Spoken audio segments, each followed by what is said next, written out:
Subscribe to my channel and hit the bell icon so you never miss any video from my channel. बिस्मिल्लाहिर्रहमानिर्रहीम अस्सलामु अलैकुम या अली अलैहिस्सलाम मदद।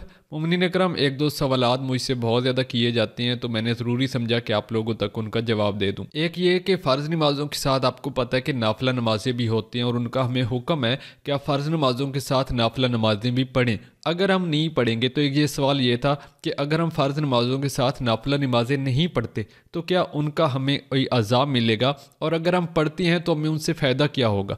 और एक बहुत ज़्यादा सवाल ये भी किया जाता है कि नाफिला और सुन्नत यानी कि नाफिला नमाज और सुन्नत नमाज में क्या फ़र्क है, क्या ये दोनों एक ही चीज़ें हैं या अलग अलग चीज़ें हैं, और नबी करीम सल्लल्लाहु अलैहि वसल्लम कितनी नमाज़ें पढ़ते थे। तो ये कुछ ऐसे सवालात हैं जिनका मैंने जवाब देना ज़रूरी समझा। सो इन सारी सवालात का जवाब आपको एक ही किताब के अंदर मिल जाएगा। ये मेरे पास किताब मौजूद है, मैं पहले भी इसका दिखा चुका हूँ। ठीक है, ये है तौज़ुल मसाइल बेज़ुबान चहारदा मासूमीन अलैहिस्सलाम, और ये तालीफ़ है आसिफ़ अली रज़ा साहब की। मैंने बहुत ज़्यादा अपनी वीडियोज़ के इसके अंदर ज़िक्र की है। तो ये सफ़ा नंबर है 345, जिल्द नंबर 1 है। तो इस पर पहले ही टॉपिक आप देख लें कि इसके अंदर टॉपिक है मुस्तहब नमाज़ें। ठीक है, तो पहली हदीस ही जो है 608 नंबर हदीस, इसको देख लें। तो इमाम जाफ़र सादिक़ अलैहिस्सलाम ने फरमाया, जब कोई बंदा नाफिला पढ़ने खड़ा होता है तो खुदावंद आलम बज़्म मलाइका में उस पर फ़ख्र करते हुए फरमाता है कि ऐ मेरे मलाइका, देखो मेरा बंदा वो कुछ पढ़ रहा है जो मैंने उस पर फ़र्ज़ भी नहीं किया। तो अल्लाह पाक जो है आप लोगों पर फ़ख्र करता है जब आप फ़र्ज़ नमाज़ों के साथ नाफिला नमाज़ पढ़ते हैं। और अब यहाँ पर एक सवाल ये भी है कि आखिर हमें इनका पढ़ने का फ़ायदा क्या होगा। ठीक है, अल्लाह पाक तो फ़ख्र करता है, इसके अलावा और हमें क्या फ़ायदा हो सकता है। तो दूसरा फ़ायदा ये है कि इमाम मोहम्मद बाक़िर अलैहिस्सलाम ने फरमाया कि बंदे की नमाज़ों में कभी आधी, कभी कभी चौथाई और कभी उसका 5वां हिस्सा बुलंद किया जाता है, यानी कि कबूल होता है। ठीक है, और ये सब उसके दिल की रग़बत की बिना पर होता है। और यकीनन नाफिला नमाज का हुक्म हमें इसलिए दिया गया है ताकि फ़रीज़ा में जो कमी व बेशी हो जाए तो वो उससे पूरी हो जाए। यानी कि नाफिला नमाज़ों का सिर्फ आपको ये फ़ायदा होता है कि कभी आपकी नमाज जो है वो चौथाई हिस्सा कबूल होती है। ठीक है, क्योंकि आपको पता है जब आप नमाज़ पढ़ने खड़े होते हैं तो आपके दिमाग में ऐसे बहुत से ख्यालात आते हैं कि जिसकी वजह से मतलब आपका जितना नमाज के अंदर आपका दिल होगा ना उतनी आपकी नमाज कबूल होगी। ठीक है, तो अब यहाँ पर ये आ जाता है कि हो सकता है कभी आपकी आधी नमाज कबूल हो, फ़र्ज़ नमाज, ठीक है, कभी चौथाई हिस्सा कबूल हो।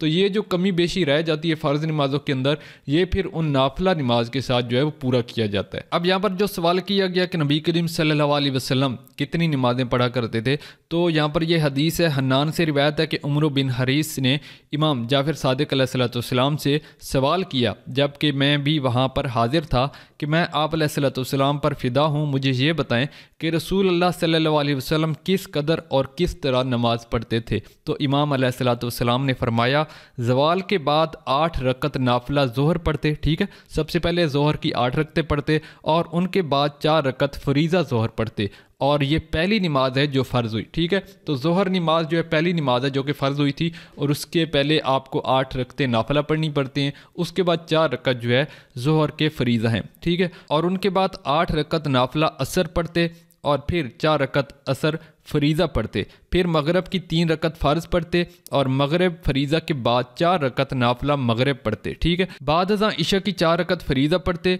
उसके बाद 8 रकत नमाज शब और 3 रकत वितर पढ़ते, जो कि जिससे आप नमाज तहज्जुद भी कहा जाता है। ठीक है, और फिर 2 रकत फ़जर नाफिला और फिर 2 रकत सुबह की नमाज पढ़ते थे। अब यहाँ पर जो रावी है उसने फिर मौला से ये पूछा कि मैं आप अलैहिस्सलाम पर फ़िदा हूँ, अगर मुझ में से इससे ज़्यादा पढ़ने की ताकत हो, मतलब जो नाफिला नमाजें हम पर जो हुक्म हो चुका है नाफिला नमाज़ों का, ठीक है, अगर मैं उससे ज़्यादा पढ़ना चाहूँ, ये जो रावी है वो इमाम से सवाल कर रहा है कि अगर मैं उससे ज़्यादा पढ़ना चाहूँ तो क्या मुझ पर अज़ाब होगा। तो वो कह रहा है कि मैं इससे ज़्यादा पढ़ने की ताकत हो तो क्या ज़्यादा पढ़ने वाले पर अल्लाह मुझ पर अज़ाब देगा। तो आप अलैहिस्सलाम ने फरमाया, नहीं, अलबत्ता सुन्नत के तर्क करने पर अज़ाब करेगा। अब यहाँ पर ये सुन्नत का लफ्ज़ है, ठीक है, सुन्नत नमाज का लफ्ज़ नहीं है। अब यहाँ पर कन्फ्यूजन एक हो जाती है कि सुन्नत नमाज के तर्क करने पर अज़ाब करेगा, नहीं, बल्कि इसमें सुन्नत का लफ्ज़ है।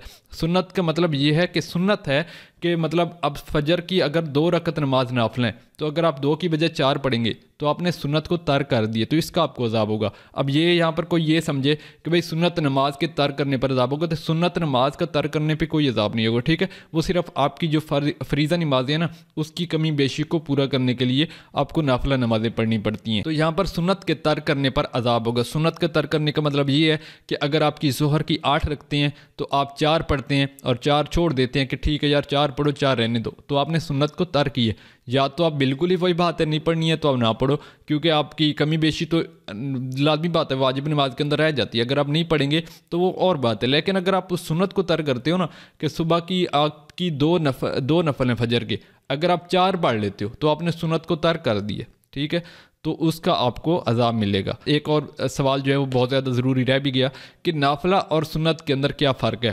تو نافلہ سنت کے اندر کوئی بھی فرق نہیں ہے ہمارے شیعہ مکتب کے اندر، باقی اہل سنت اور باقی فرقوں کے اندر آئی تھنک ہے، ٹھیک ہے؟ تو ہمارے اندر جو نافلہ نمازیں ہیں نا ان کو سنت کی نیت سے پڑھا جاتا ہے۔ مثال کے طور پر آپ فجر کی نافلہ نماز پڑھتے ہیں تو آپ کیا نیت کرتے ہیں کہ میں پڑھتا ہوں 2 رکعت نماز نفل وقت نماز فجر سنت قربتاً اللہ، ٹھیک ہے؟ تو سنت کی نیت سے آپ نافلہ نمازوں کو پڑھتے ہیں، تو نافلہ اور سنت ایک ہی چیز ہے، ٹھیک ہے؟ تو یہ تھے کچھ ایسے 2-4 سوالات جن کا میں نے جوابات دینا ضروری سمجھا۔ امید کرتا ہوں مومنین اکرام آپ کو میری آج کی ویڈیو اچھی لگی ہوگی۔ اگر ویڈیو اچھی لگی تو ویڈیو کو لائک کر کے میرے چینل کو ضرور سبسکرائب کریں۔ انشاءاللہ ملتے ہیں اپنی نیکسٹ ویڈیو میں، تب تک کے لیے اللہ حافظ۔